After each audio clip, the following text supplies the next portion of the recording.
क्या आप जानते हैं कि हर साल बहुत सारे लोग मुर्गी पालन शुरू करते हैं और 5-6 महीने बाद ही मुर्गी पालन बंद कर देते हैं। बहुत सारे लोगों का मुर्गी पालन में लॉस हो जाता है और बहुत सारे लोग ये कहते हुए मिलेंगे कि इसमें कोई प्रॉफिट नहीं है। तो आज हमारा वीडियो का टॉपिक यही है। आज हम मुर्गी पालन में होने वाली उन 5 सबसे बड़ी गलतियों के बारे में बताने वाले हैं जिसकी वजह से फार्म बंद हो जाता है। अगर आप भी मुर्गी पालन करते हैं और कोई प्रॉफिट नहीं हो रहा है या मुर्गी पालन करना चाहते हैं तो इस वीडियो को लास्ट तक जरूर देखें ताकि आप भी मुर्गी पालन में होने वाली उन गलतियों से बच सकें जिसकी वजह से फार्म बंद हो जाते हैं। अगर आप इन गलतियों को ध्यान में रखकर मुर्गी पालन करते हैं तो आप अपने छोटे से पोल्ट्री फार्म को बड़े पोल्ट्री फार्म में बदल सकते हैं। अगर आप हमारे चैनल पर पहली बार आए हैं तो चैनल को सब्सक्राइब जरूर करें। तो अब वीडियो को शुरू करते हैं। सबसे पहले हम बता दें कि अगर आप बिना सोचे समझे और बिना सही जानकारी के मुर्गी पालन करते हैं तो आपका पूरा पैसा डूब जाएगा। अगर आप मुर्गी पालन से मुनाफा कमाना चाहते हैं तो आपको 1 से 1.5 साल का इंतजार करना पड़ेगा। बहुत सारे लोग सोचते हैं कि चूजा लाओ, बड़ा करो, बेचकर मुनाफा कमाओ, पर ऐसा नहीं है। मुर्गी पालन भी एक बिजनेस है और कोई भी बिजनेस से आप आसानी से पैसा नहीं कमा सकते। मुर्गी पालन में भी बहुत मेहनत लगती है और उन्हें प्रॉपर देखभाल की जरूरत पड़ती है। गर्मी और सर्दी में अलग अलग तरीके से इनकी देखभाल करनी पड़ती है और इन्हें बीमारी से बचाने के लिए समय समय पर शेड की सफाई करनी पड़ती है, तब जाकर आप इससे मुनाफा कमा सकते हैं। अगर आपने पहली बार मुर्गी पालन शुरू किया है तो आपको पहली बार में कोई प्रॉफिट नहीं होगा, क्योंकि पहली बार में आपको ये समझने में ही निकल जाएगा कि मुर्गी पालन कैसे करते हैं, इनको बीमारी से कैसे बचाया जाए, इनका ग्रोथ तेजी से कैसे बढ़ाया जाए और इसको मार्केट में कैसे सेल किया जाए। पहली बार आपका सीखने में ही निकल जाएगा।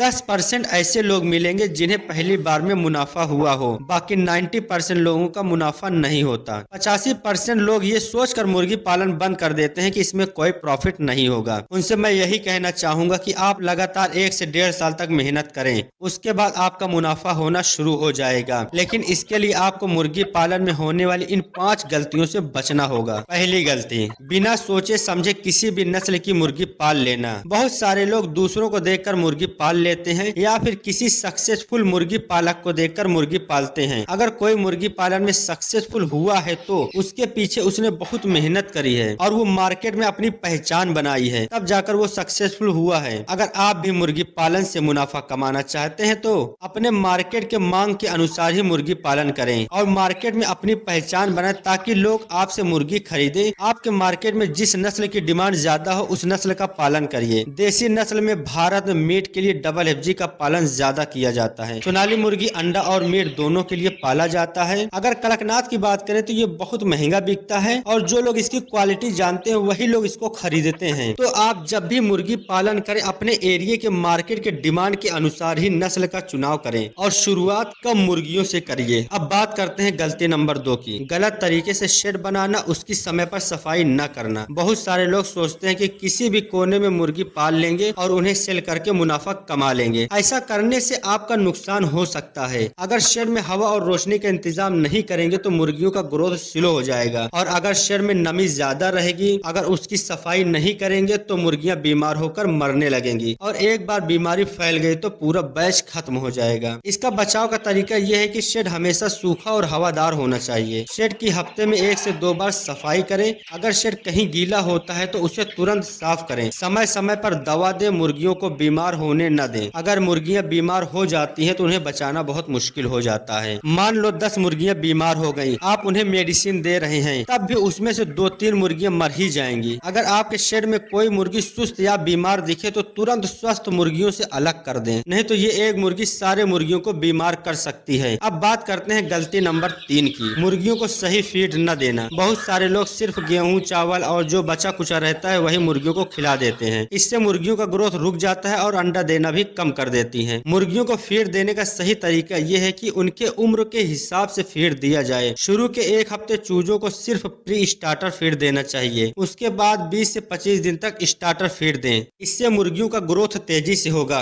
25 दिन बाद आप इन मुर्गियों को घर पर फीड बनाकर दे सकते हैं या फिर उन्हें ऐसा फीड दें जिसमें प्रोटीन और कैल्शियम की मात्रा ज्यादा हो, जैसे हरे पत्तेदार सब्जियां, अजोला, रोटी गीला करके दे सकते हैं। इसके अलावा मकई, जौ, बाजरा या फ्री रेंज में भी चरने के लिए छोड़ सकते हैं। अब बात करते हैं गलती नंबर 4 की, मार्केटिंग की योजना न बनाना। आपने मुर्गियां पाल ली, खर्चा कर लिया, मुर्गियां बड़ी भी हो गई, अब उन्हें बेचेंगे कहाँ? कई लोग सोचते हैं कि जब मुर्गियां बड़ी हो जाएंगी तब सब खुद ब खुद कस्टमर आ जाएंगे। लेकिन मुर्गी पालन में सबसे बड़ी परेशानी मार्केटिंग की होती है। इस प्रॉब्लम से बचने का सबसे आसान तरीका ये है कि मुर्गी पालन करने से पहले आप तय कर लें कि उसके अंडे या मीट आप कहाँ बेचेंगे, किसी होटल, दुकान या मंडी में, या सीधा कस्टमर से बेचेंगे। इसे बेचने के लिए आप सोशल मीडिया का भी सहारा ले सकते हैं। अब बात करते हैं गलती नंबर 5 की, कम जगह में ज्यादा मुर्गियां रखना। एक मुर्गी को रहने के लिए 1 से 1.5 स्क्वायर फीट की जगह चाहिए। अगर आपके पास 100 स्क्वायर फीट की जगह है तो उसमें 80 मुर्गियां काफी हैं। अगर इससे ज्यादा आप मुर्गियां रखेंगे तो मुर्गियां स्ट्रेस में रहेंगी और उनका ग्रोथ रुक जाएगा, और ज्यादा मुर्गियां होने से शेड में उमस ज्यादा होगी। इससे मुर्गियों की सेहत पर असर पड़ेगा। अगर आप 100 स्क्वायर फीट की जगह में 80 या इससे कम मुर्गियां रखते हैं तो ये स्ट्रेस फ्री रहेंगी और इधर उधर भागने के लिए पर्याप्त जगह मिल जाएगा। इससे इनका इम्यून सिस्टम अच्छा रहेगा और ये मुर्गियां बीमार नहीं होंगी और इनका ग्रोथ भी तेजी से होगा। तो दोस्तों, ये रही कुछ जानकारी। अगर आप इन बातों को ध्यान में रखकर मुर्गी पालन करते हैं तो आपका नुकसान नहीं होगा।